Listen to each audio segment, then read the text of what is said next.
जय गुरुदेव भगवान की जय। ओम परमात्मे नमः। गुरु ब्रह्मा गुरु विष्णु गुरुदेव महेश्वर गुरु साक्षात परम ब्रह्मा तस्मै श्री गुरुवे नमः। जय गुरुदेव भगवान की जय। ओम परमात्मे नमः।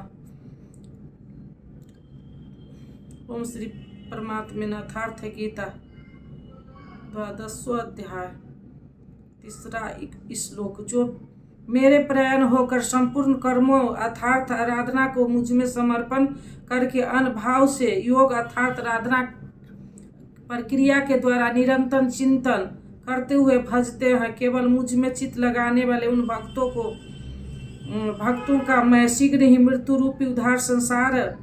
मृत्यु रूप संसार सागर से उद्धार करने वाला होता हूँ।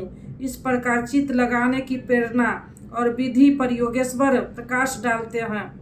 इसलिए अर्जुन, तू मुझ में मन लगा, मुझ में ही बुद्धि लगा, इसके उपरांत तू मुझ में ही निवास करेगा, इसमें कुछ भी संशय नहीं है। मन और बुद्धि भी न लग सके तब अर्जुन ने पीछे कहा भी आया कि मन को रोकना तो मैं वायु की तरह दुष्कर समझता हूँ। इस पर योगेश्वर श्री कृष्ण कहते हैं, यदि तू मन को मुझ में अचल स्थापित करने में समर्थ नहीं है तो हे अर्जुन, योग के अभ्यास द्वारा मुझे प्राप्त होने की इच्छा कर।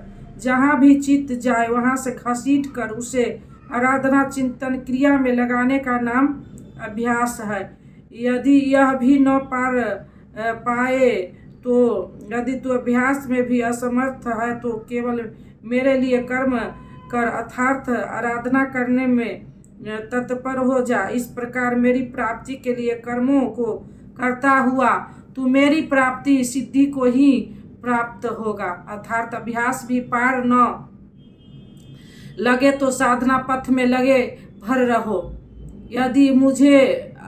यदि इसे भी करने में असमर्थ है तो संपूर्ण कर्मों के फल का त्याग कर अर्थात लाभ या हानि का चिंतन छोड़कर मधोग के आश्रित होकर अर्थात समर्पण के साथ आत्मवान महापुरुष की शरण में जा। उनसे प्रेरित होकर कर्म स्वतः होने लगेगा। समर्पण के साथ कर्म फल के त्याग का महत्व बताते हुए योगेश्वर श्री कृष्ण कहते हैं, केवल चित्त को रोकने के अभ्यास से ज्ञान मार्ग कर्म में प्रवृत्त होना श्रेष्ठ है। ज्ञान माध्यम से कर्म को काज रूप देने की अपेक्षा ध्यान श्रेष्ठ है, क्योंकि ध्यान में इष्ट रहता ही है। ध्यान से भी संपूर्ण कर्मों के फल का त्याग श्रेष्ठ है, क्योंकि इष्ट के प्रति समर्पण के साथ ही योग पर दृष्टि रखते हुए कर्म फल का त्याग करने से उसके योगक्षेम की जिम्मेदारी इष्ट की हो जाती है। इसलिए इस त्याग से वह तत्काल ही परम शांति को प्राप्त हो जाता है। अभी तक योगेश्वर श्री कृष्ण ने बताया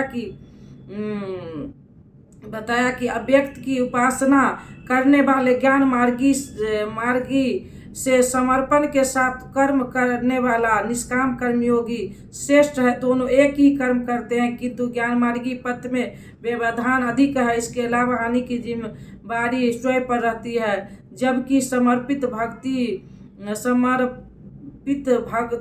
भक्त की जिम्मेदारी महापुरुष पर होती है। इसलिए वह कर्म फल त्याग द्वारा शीघ्र ही शांति को प्राप्त होता है। अब शांति प्राप्त पुरुष के लक्षण बताते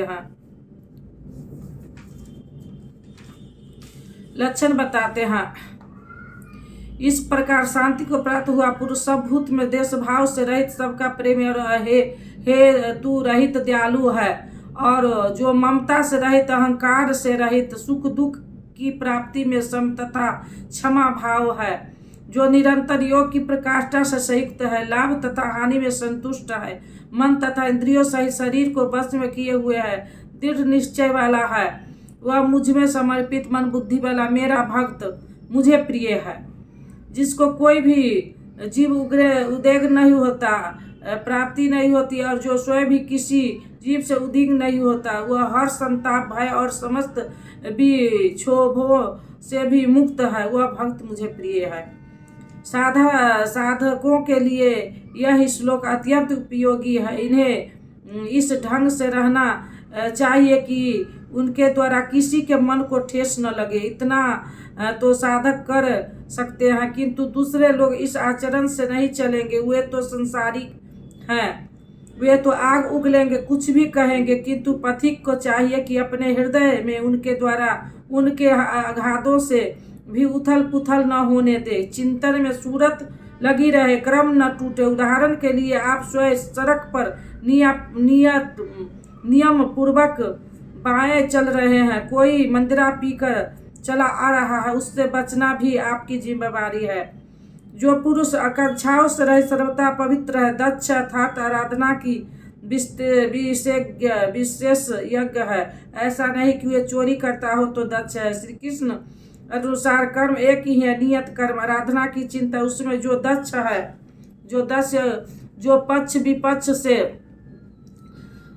परे है, दुखों से मुक्त है, सभी आरंभों का त्यागी, वह मेरा भक्त मुझे प्रिय है। करने योग कोई क्रिया इसके द्वारा आरंभ होने के लिए शेष नहीं रहती है, जो न कभी हर्ष होता है, न उद्देश्य करता है, न शोक करता है, न कामना ही करता, तथा जो शुभ अशुभ संपूर्ण कर्मों का फल का त्यागी है, जहाँ कोई शुभ भी लग्न नहीं है, अशुभ शेष नहीं है, भक्ति की इस प्रकाष्ठा से युक्त वह पुरुष मुझे प्रिय है। जो पुरुष शत्रु और मित्र में मान तथा अपमान में सम है, जिसके अंतकरण की वृत्तियां सर्वथा शांत है, जो सर्दी गर्मी सुख दुख आदि द्वंद्वों से सम है, आसक्ति रहित है, तथा जो निंदा तथा स्तुति को समान समझने वाला, मनशीलता के चरम सीमा पर पहुंचकर जिसकी मन इंद्रिया शांत हो चुकी है, जिसकी प्रकार शरीर निवाह होने में जो सदैव संतुष्ट है, जो अपने निवाह स्थान में ममता से रहित है, भक्ति की प्रकाष्ठा पर पहुंचा हुआ, वह स्थिर बुद्धि वाला पुरुष मुझे प्रिय है। जो मेरे परायण हुए हार्दिक श्रद्धा युक्त पुरुष इस उपयुक्त धर्म में अमृत का भली प्रकार सेवन करते हैं, वे भक्त मुझे अतिशय प्रिय है। निष्कर्ष है, गत अध्याय के अंत में योगेश्वर श्री कृष्ण ने कहा कि अर्जुन, तेरे सिवाय न कोई पाया है न पा सकेगा, जैसा तूने देखा, किंतु अनन्य भक्ति अथवा अनुराग से जो भजता है, वह इसी प्रकार मुझे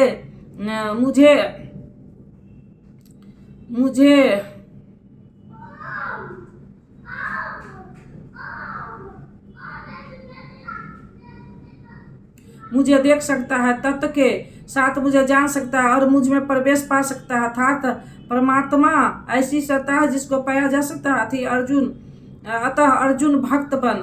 अर्जुन ने इस अध्याय में प्रश्न किया कि भगवान अनन्य भाव से जो आपके चिंतन करते हैं और दूसरे वे जो अक्षर अव्यक्त की उपासना करते हैं, इन दोनों में उत्तम योग वेता कौन है? योगेश्वर श्री कृष्ण ने बताया कि दोनों मुझे ही प्राप्त होते हैं, क्योंकि मैं अव्यक्त स्वरूप हूँ, किंतु जो इंद्रियों को बस में रखते हुए मन को सब ओर से समेट कर अव्यक्त परमात्मा में आसक्त है, उसके पथ में कलेश विलेश है। जब तक देह का अध्यास भान है, तब तक अव्यक्त स्वरूप की प्राप्ति दुखद पूर्ण है, क्योंकि अव्यक्त स्वरूप तो चित्त के निरोध और विलय काल में ही मिलेगा। इसके पूर्व उसकी शरीर ही बीच में बाधक बन जाता है। मैं हूँ, मुझे पाना है कहते कहते अपने शरीर के ही ओर घूम जाता है, उसके लड़खड़ाने की अधिक संभावना है। अतः अर्जुन, तू संपूर्ण कर्मों को मुझ में अर्पण करके अनन्य भक्ति से मेरा चिंतन कर। जो मेरे परायण भक्त जन संपूर्ण कर्मों को मुझ में समर्पण करके मानव शरीरधारी मुझ सगुण योगी के रूप में ध्यान द्वारा तेल धारा बट निरंतर चिंतन करते, उनका मैं शीघ्र ही संसार सागर से उद्धार करने वाला हो जाता हूँ। अतः भक्ति मार्ग श्रेष्ठ है। अर्जुन, मुझ में मन को लगा, मन न लगे तो भी लगाने का अभ्यास कर। जहाँ भी चित्त जाए पुनः घसीट कर उसका निरोध कर। यह भी करने में असमर्थ है तो तू कर्म कर। कर्म एक ही है, अर्थार्थी कर्म तू कार्यक्रम करता भर जा, दूसरा न कर उतना ही कर पाने पार लगे चाहे न लगे। यदि यह भी करने में असमर्थ है तो स्त्री प्रयग आत्मवान यज्ञ महापुरुष की शरण होकर संपूर्ण कर्म फल को त्याग कर। ऐसा त्याग करने से तू परम शांति को प्राप्त हो जाएगा। पश्चात परम शांति को प्राप्त हुए भक्त को लक्षण बताते हुए योगेश्वर श्री कृष्ण ने कहा, जो संपूर्ण भूत में देश भाव से रहित है, जो करुणा से युक्त और दयालु है, ममता और अहंकार से रहित है, वह भक्त मुझे प्रिय है। जो ध्यान योग में निरंतर तत्पर और आत्मवान आत्मस्थिर है, वह भक्त मुझे प्रिय है। जिससे न किसी को उद्वेग प्राप्त होता है और न स्वयं भी जो किसी से उद्वेग को प्राप्त नहीं होता, ऐसा भक्त मुझे प्रिय है। जो शुद्ध है, दक्ष है, व्यवस्थाओं से उपराम है, सर्वांभो को त्याग कर जिसने पार पा लिया है, ऐसा भक्त मुझे प्रिय है। संपूर्ण कामनाओं को त्यागी और शुभाशुभ का पार करने वाला भक्त मुझे प्रिय है। जो निंदा और स्तुति में समान और मौन है, मन सहित जिसकी इंद्रिया शांत और मौन है, जो किसी भी प्रकार शरीर निर्वाह में संतुष्ट और रहने के स्थान में ममता रहित है, शरीर रक्षा में भी जिसकी आसक्ति नहीं है, ऐसा स्त्री प्रयग भक्तिमान पुरुष मुझे प्रिय है। इस प्रकार श्लोक 11वें से 29 तक योगेश्वर श्री कृष्ण ने शांति प्राप्ति योग युक्त भक्त की रहनी पर प्रकाश डाला, जो साधकों के लिए आदेश उपादेश है। अंत में निर्णय देते हुए उन्होंने कहा, अर्जुन, जो मेरे परायण हुए अनन्य श्रद्धा से युक्त पुरुष उस ऊपर कहे हुए धर्म अमृत को निष्काम भाव से भली प्रकार आचरण में ढालते हुए भक्त मुझे अतिशय प्रिय है। अतः समर्पण के साथ इस कर्म में प्रवृत्त होना श्रेयस्कर है, क्योंकि उसके हानि लाभ की जिम्मेदारी वह इष्ट सद्गुरु अपने ऊपर ले लेते हैं। यह श्री कृष्ण ने स्वरूप प्रस्त महापुरुष के लक्षण बताते उनकी शरण में जाने को कहा और अंत में अपनी शरण में आने की प्रेरणा देकर उन महापुरुषों को अपने समकक्ष घोषित किया। श्री कृष्ण योगेश्वर थे, महात्मा थे। इस अध्याय में भक्ति को श्रेष्ठ बताया गया है, अतः इस अध्याय का नामकरण भक्ति योग युक्ति संगत है।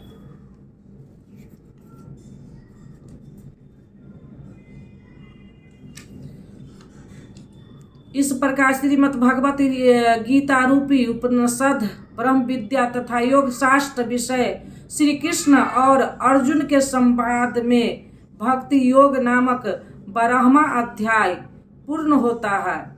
इस प्रकार श्रीमद् परमहंस परमानंद जी के श्री स्वामी अग्रानंद कृत श्रीमद् भागवत गीता भाष्य अर्थात गीता में भक्ति योग नामक 12वां अध्याय पूर्ण होता है। हरि ओम तत्सत।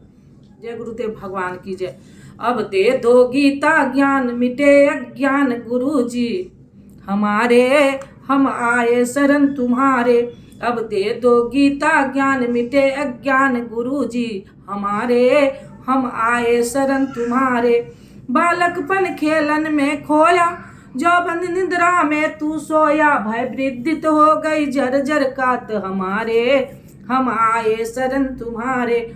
भय वृद्धित हो गई जर्जर कात हमारे, हम आए शरण तुम्हारे। सुत मात पिता बांधव दारा, नस्वर संबंध है सारा। जाएंगे संग शुभाशुभ कर्म हमारे, हम आए शरण तुम्हारे। अब दे दो गीता ज्ञान मिटे अज्ञान गुरु जी हमारे, हम आए शरण तुम्हारे। गुरु कर में जग की माया में सुख पाता था इस काया में। निज ज्योति से ज्योति जगाओ गुरु जी हमारे, हम आए शरण तुम्हारे। निज ज्योति से ज्योति जगाओ गुरु जी हमारे, हम आए शरण तुम्हारे। अब दे दो गीता ज्ञान मिटे अज्ञान गुरु जी हमारे, हम आए शरण तुम्हारे। सेवक पर स्वामी दया करो, भव भय बंधन आप हरो, कर्मों के दोष न देखो आप हमारे, हम आए शरण तुम्हारे। कर्मों के दोष न देखो आप हमारे, हम आए शरण तुम्हारे। अब दे दो गीता ज्ञान मिटे अज्ञान गुरु जी हमारे, हम आए शरण तुम्हारे। गुरु चरणों में ये अर्जी है, आगे प्रभु आपकी मर्जी है। गुरु कृपा मिले तो जागे भाग हमारे, हम आए शरण तुम्हारे। गुरु कृपा मिले तो जागे भाग हमारे, हम आए शरण तुम्हारे। अब दे दो गीता ज्ञान मिटे अज्ञान गुरु जी हमारे, हम आए शरण तुम्हारे। बोलो श्री राम जय राम जय जय राम, बोलो श्री राम जय राम जय जय राम।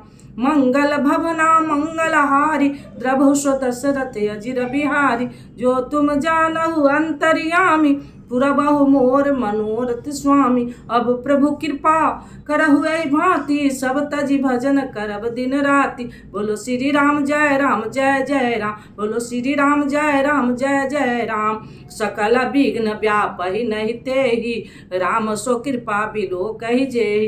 प्रवेश नगर कीजे सब काजा, हृदय राख कौशलपुर राजा। गरल सुधारी पुकारहि मिताई, गौपद सिंधु अनल शीतलाई। हे रामा पुरुषोत्तमा नरहरे नारायण केशवा, गरुड़ दामोदरा माधवा। हे कृष्णपते कमलापते, श्रीपते वैकुंठाधिपते, चराचर पते लक्ष्मीपते।